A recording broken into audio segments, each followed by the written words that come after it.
हाँ जी, तो स्टूडेंट्स ये रहा आपका न्यूमेरिकल नंबर 1.34 ठीक है जी। ये एक ऐसा न्यूमेरिकल था जो हमसे छूट चुका था, तो लिहाज़ा इसके बारे में जब हमें पता चला तो हमने सोचा आपके लिए ये न्यूमेरिकल अपलोड कर दें, क्या पता पेपर में आ जाए और आप हमसे ये गिला करें कि सर आपने हमें ये समझाया नहीं। तो देखो वो कहता है कि design a CD amplifier to give a low 3 decibel frequency of FL is equal to 100 hertz, यानी कि इसको हमने डिज़ाइन करना है लो कट ऑफ फ्रीक्वेंसी के लिए 100 हर्ट्ज़ की, ठीक है। तो देखो बच्चों सिंपल सी बात है, ज़रा मेरी बात गौर से सुने। जिन्होंने कैप्सूल खाया हुआ है ना फार्मूले वाला, उनके ज़हन में सारे फार्मूले आ जाने चाहिए इस कॉमन ड्रेन एम्पलीफायर के। तो सबसे पहले देखो उसने बोला हुआ है कि कैलकुलेट करें वैल्यूज़ को C1 और C2 की, ठीक है।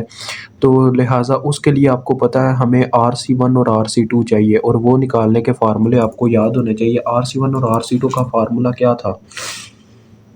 RC1 का हमारे पास फार्मूला था।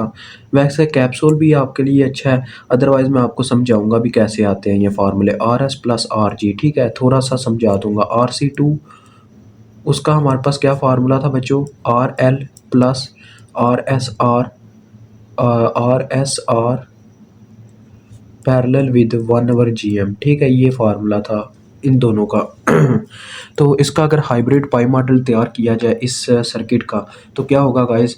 देखें, हम वोल्टेज जो अपनी वोल्टेज बैटरीज हैं, कौन सी डीसी वोल्टेज बैटरीज, उनको ग्राउंड शॉर्ट करके ग्राउंड कर देंगे, ठीक है जी। और एसी को ग्राउंड के साथ मैं यहाँ से कनेक्ट कर देता हूँ, क्योंकि देखें इनका टर्मिनल ग्राउंड है। और ये कॉमन ड्रेन कैसे मुझे पता लग रहा है कॉमन ड्रेन है? क्योंकि देखें कॉमन ड्रेन का जब रेसिस्टर शॉर्ट होता है ना, यानी कि सीधा ड्रेन टर्मिनल से कनेक्ट होती है बैटरी, तब पता चलता है वो कॉमन ड्रेन है। तो ये आपका VS हो गया, ये आपका RS हो गया। RS कितना दिया गया आपको? देखें सर्किट के अंदर सारी मतलब कि इन्फॉर्मेशन मौजूद है। 500 ओम है। इसको किलो ओम में लिख लेते हैं। 1000 से डिवाइड करवाएं, जो वैल्यू आएगी वो किलो ओम में होगी, ठीक है बच्चों। 0.5 किलो ओम आता है ये। 500 से डिवाइड करें। आगे लगा हुआ है C1, तो ये C1 आ गया बच्चों। और इसके बाद लगा हुआ है RG का रजिस्टर। RG के रजिस्टर को ज़रा चेक करें कितना है RG। तो ये हमें दी गई है वैल्यू 50 किलो ओम। उसके बाद बच्चों आपको पता है यहाँ से अपना गेट का टर्मिनल स्टार्ट होता है, गेट का टर्मिनल हाइब्रिड पाई मॉडल के, और यहाँ नीचे सोर्स का टर्मिनल होता है। डेट्स वाई इसके दरमियान जो वोल्टेज पाए जाते हैं उन्हें हम VGS कहते हैं, यानी कि गेट टू सोर्स वोल्टेज। उसके बाद जो सोर्स का टर्मिनल यहाँ पे आके स्टार्ट होता है, सोर्स के टर्मिनल पे ज़रा देखो गौर करो क्या कहानी है कि पहले एक रजिस्टर लगा हुआ है RSR के नाम से, जिसकी वैल्यू कितनी है? वैल्यू भी लिख देते हैं, 2 किलो ओम है, ठीक है जी। उसके बाद एक सेंटर में कैपेसिटर है C2 के नाम से, और आगे RL के नाम से एक रजिस्टर लगा हुआ है, लोड रजिस्टर, जिसकी वैल्यू 10 किलो ओम है, ठीक है जी। वो देखिए ऊपर सारे पैरामीटर्स मेंशन है, ये मैं कोई अपने से नहीं लगा रहा। इसके क्रॉस हमारे पास V0 वोल्टेज है। अब देखो बच्चों बात आती है किस टर्मिनल की? अपने ड्रेन के टर्मिनल की। तो ड्रेन के टर्मिनल की बात करूँ तो ड्रेन तो डायरेक्ट ग्राउंड है ना, लेकिन उसमें ये तो होगा ना, क्या नाम है, करंट सोर्स GM VGS जिसे हम कहते हैं, और ये डायरेक्ट ऐसे ग्राउंड कर दिया जाएगा ड्रेन का टर्मिनल मेंशन करके, ठीक हो गया। अब देखो मैंने C1 का कैसे फार्मूला लिखा है RC1 का। देखो बच्चों ये यहाँ पे प्लस का पर्पस प्ले करेगा जब मैं इसका रेजिस्टेंस लिखना चाहूँगा। तो पहले इसकी अगर हम लेफ़्ट साइड की बात करें, तो लेफ़्ट साइड पे देखो RS का मुझे रेजिस्टर देखने को मिलता है, तो ये RS आ गया। फिर जब मैं इसमें से इस तरफ गुज़र रहा होता हूँ तो मुझे इसमें से गुज़रना पड़ता है, लिहाज़ा यहाँ पे आ गया प्लस। फिर इस तरफ सिर्फ एक रेजिस्टर देखने को मिलता है जो कि RG है, लिहाज़ा दैट्स व्हाई इसका फार्मूला बनता है RS प्लस RG। और बच्चों यहाँ पे R पाई इस वजह से नहीं आता क्योंकि मॉसफेट पे काम ही इसलिए किया गया था ताकि इंटरनल रेजिस्टेंस को ख़त्म कर दिया जाए R पाई को, ठीक है। दैट्स वाई यहाँ पे RS प्लस RG सिंपल सा फार्मूला होता है। अब वैल्यूज पुट कर दो और RC1 निकाल लो। RS कितना आपने निकाला? अभी 0.5 किलो ओम है। RG आपके पास 50 किलो ओम है, तो ये आ गया 50.5 किलो ओम, ठीक हो गया बच्चों, सिंपल सी बात है। उसके बाद RSR पैरेलल विद 1/GM, ये पहले साइड पे निकाल लेते हैं। अब ये जो फार्मूला है ना, ये थोड़ा आपने याद भी रखना होता है। मैं आपको बताता हूँ 1/GM क्यों आता है। देखो ये जो बच्चों आ रहा है सारा ना, ये जो कैपेसिटर लगा हुआ है ना, ये इस करंट को इस साइड पे तो गुजरने नहीं देगा, ठीक है। ये ब्लॉकेज होता है डीसी बैटरी के, डीसी बैटरीज के लिए, यानी कि डीसी करंट और डीसी वोल्टेज C2 में से पास नहीं कर सकते। ये ऐसे कैपेसिटर होते हैं, ये जो कैपेसिटर होते हैं C1 C2। तो ये करंट क्या करता है, सारे का सारा इस तरह से ड्रेन में से आ रहा होता है और सारे का सारा इसमें से गुजर जाता है सोर्स में से। दैट्स वाई इसका फार्मूला 1/GM, यानी कि करंट का उल्टा यानी कि रेजिस्टेंस की फॉर्म में से हमें करना पड़ता है, देखो। और वोल्टेज जो है ना, वोल्टेज इसके ऊपर लगे होते हैं, डेट्स वाई वो एक करंट बना देते हैं, ठीक है बच्चों। यानी कि ये करंट की फॉर्म में इसमें से गुजरता है। VGS तो वोल्टेज है, उसे हमने इग्नोर करना होता है, और GM को हमें रेजिस्टेंस बनाने के लिए क्या करना पड़ता है, 1/GM करना पड़ता है, क्योंकि GM आपको पता है कंडक्टर है, कंडक्टर मीन्स रेजिस्टेंस का उल्टा। तो दैट्स वाई 1/GM करेंगे तो हमें रेजिस्टर मिल जाएगा, इसमें से गुजरने की वजह से फिर उस दोनों का पैरेलल बनता है इस साइड पे, और C2 के इस साइड पे जब हम जाते हैं सेंटर में प्लस आ जाता है और RL प्लस हो जाती है, और फिर ये फार्मूला डेवलप होता है। तो RSR आपके पास कितना है, 2 किलो ओम, ठीक है। और 1/GM करके देख लो, उसका पैरेलल हमने डायरेक्ट ही लेना है। देखो 1/GM, GM कितना दिया गया ऊपर के, ये देखें 10 मिली दिया गया, 1/10 करूँगा तो 0.1 आ जाएगा, यानी कि 0.1, ये देखो 1/10 मिली ऐसे आएगा, ठीक है। GM 1/GM जो आएगा तो लिहाजा ये आ जाएगा, देखें 0.1 और मिली ऊपर जाके किलो बन जाएगा, ये मेरे पास इतनी रेजिस्टेंस आ जाएगी इसकी 1/GM की। तो इन दोनों का अगर पैरेलल लूँ तो क्या होगा, ऊपर मल्टीप्लिकेशन वैल्यूज़ की, नीचे सम 2K प्लस 0.1K, ठीक हो गया। इन दोनों इनको करके देख लें, ऊपर आता है 2 मल्टीप्लाई बाय 0.1 डिवाइडेड बाय 2.1, तो ये आपके पास बच्चों आ रहा है 0.09 किलो ओम, 0.09 किलो ओम, ठीक हो गया। आप पुट कर दो और ये भी आपको मिल गया RC2।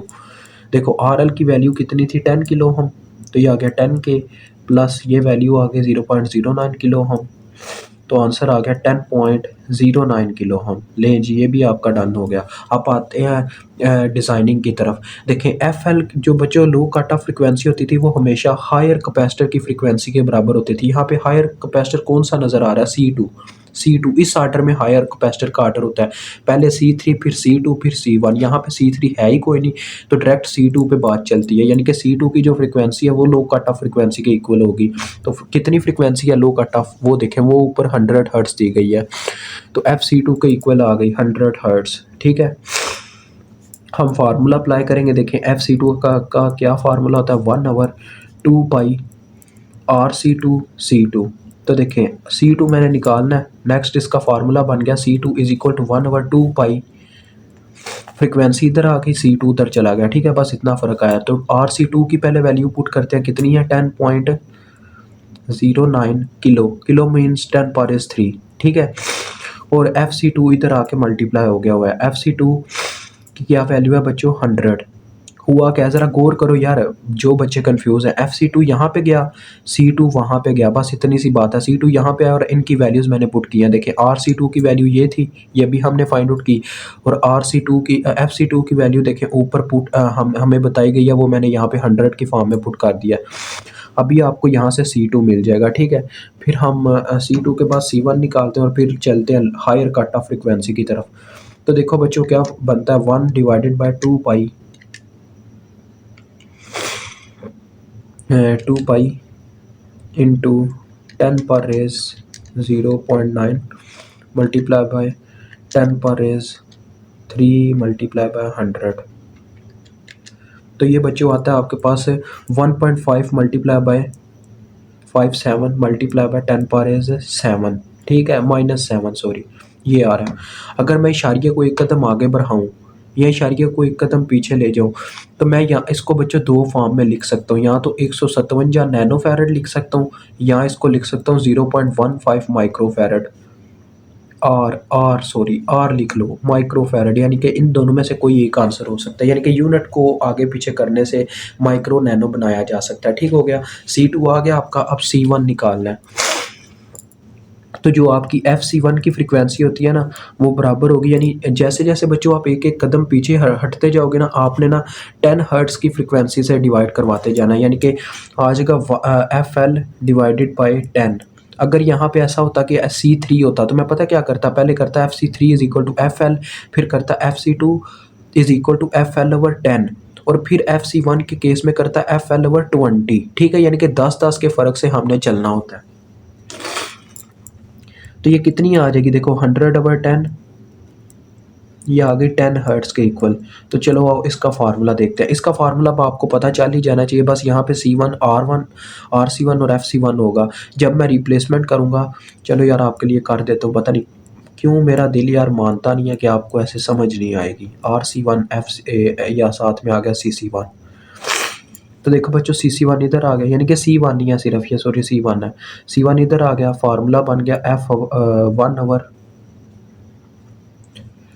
2 पाई RC1 F1। चलो फार्मूले में वैल्यूज़ पुट करो, 1/2 पाई RC1 कितना था बच्चों आपके पास, 50.5 किलो। ठीक है, 50.5 किलो का मतलब 10⁻³ हो गया, और साथ में आ गया F1 का वैल्यू जो कि 10 है।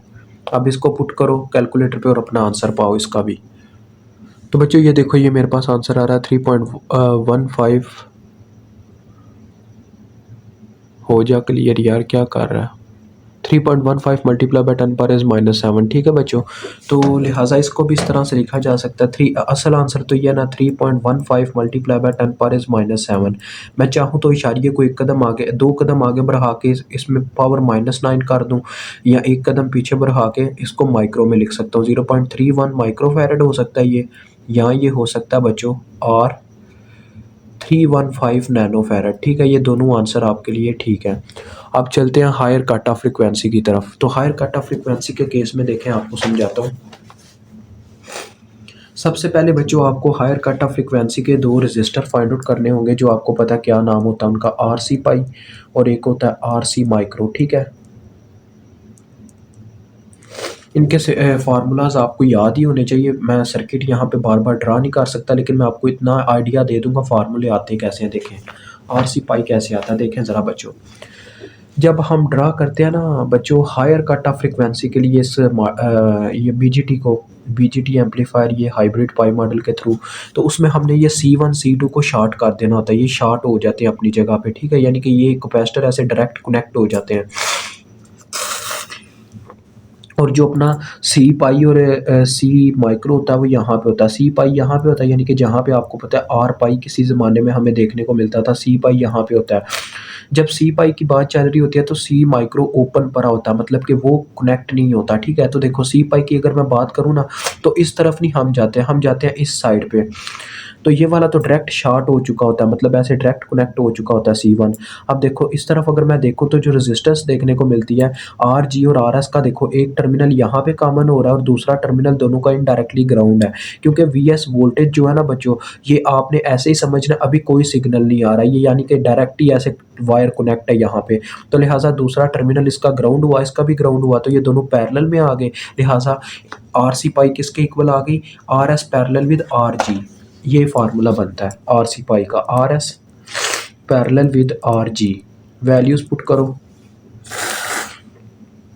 RS की वैल्यू है 0.5 के और RG की वैल्यू कितनी है ज़रा गौर करें। RS की वैल्यू है 0.5 के और इसकी 50 के।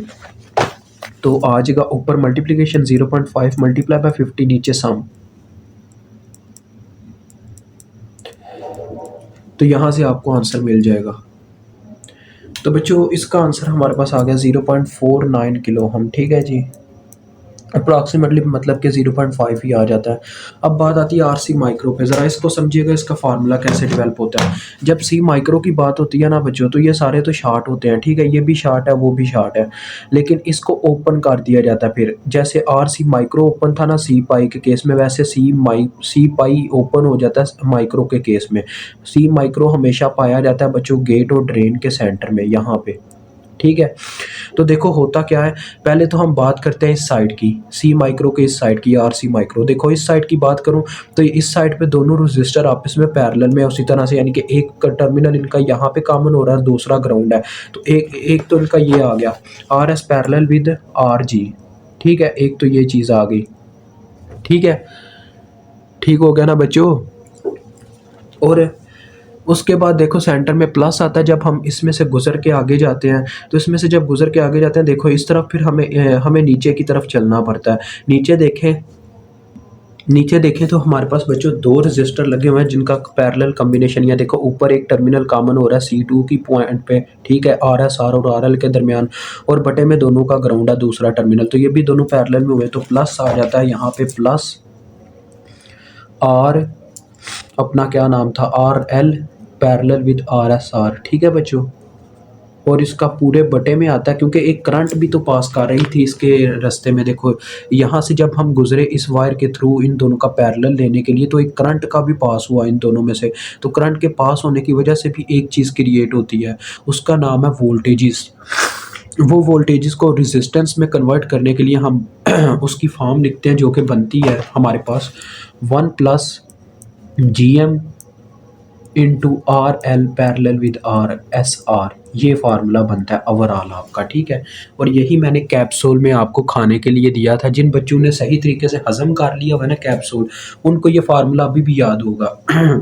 तो देखें RS पैरेलल विद RG हमने पहले ही निकाला हुआ है, RL पैरेलल विद RSR ये शायद हमें निकालना ही पड़े। तो RL की वैल्यू थी बच्चों, चलो पहले ये निकाल लेते हैं, RL पैरेलल विद RSR।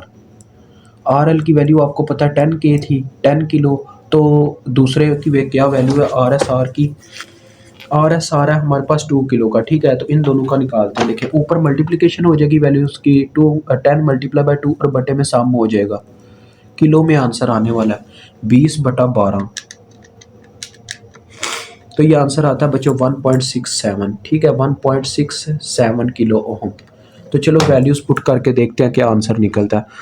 पहले इनका पैरेलल जो कि आया था 0.49 के प्लस 1.67 के ओवर 1 प्लस GM की वैल्यू, GM की कितनी वैल्यू थी जी हमारे पास,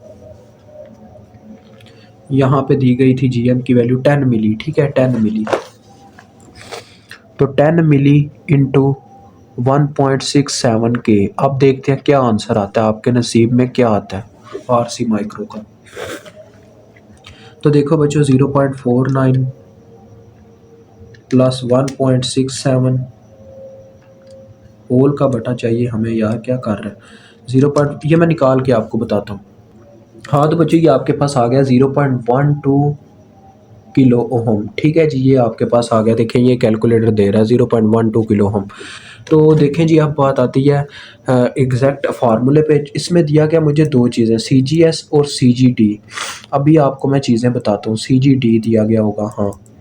तो CGS बच्चों देखो गेट और सोर्स के सेंटर वाला कैपेसिटर, ये वो कहना चाह रहा है, गेट एंड सोर्स के सेंटर वाला वो क्या होता है C पाई, यानी कि CGS ही हमारा C पाई है, और CGD गेट और ड्रेन के सेंटर वाला कैपेसिटर, तो वही वो इसका मतलब CGD ही हमारा C माइक्रो है, ठीक है, ये चीज़ याद रखना।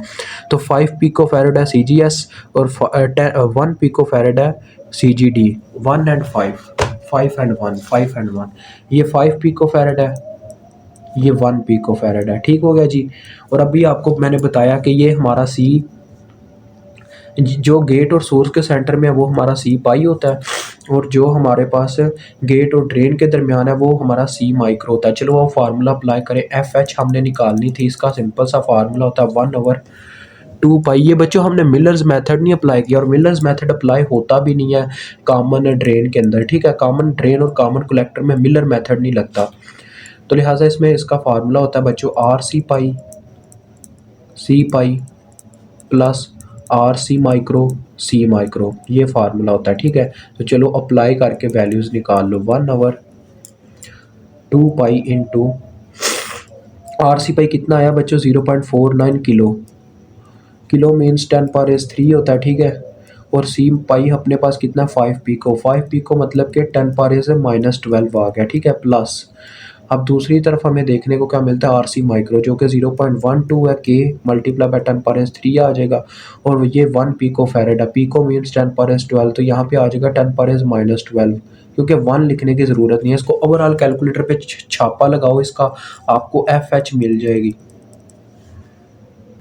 तो ये देखो बच्चों ये आपके पास फ्रीक्वेंसी आती है, ज़रा गौर से देखिएगा। यार ये क्यों नहीं दिखा रहा, इसको लगता है लॉक को ओपन ही करना पड़ेगा। अब ठीक हो गया, 619 इस यार क्यों कर रहा है, क्या हो गया तेरे को? ये देखें ये इतना बड़ा आंसर आ रहा है, इस इशारे को अगर मैं पीछे उठा के लाऊं 1 2 3 4 5 6 कदम, तो ये बनता है 61.9 मेगा हर्ट्स। तो ये आपका आंसर है, ठीक है। यानी कि आपका आंसर आ गया बच्चों कितना, 61.9 मेगा हर्ट्स। 61.9 mega hertz. इसको आप चाहो तो लिख सकते हो 62 मेगा हर्ट्स, ठीक है। यानी कि 62 मेगा हर्ट्स आपका आंसर है। तो बच्चों मुझे उम्मीद है आपको क्वेश्चन की अच्छे तरीके से समझ आ गई होगी। अभी मुझे इजाज़त दें। अल्लाह हाफिज़, अस्सलाम वालेकुम।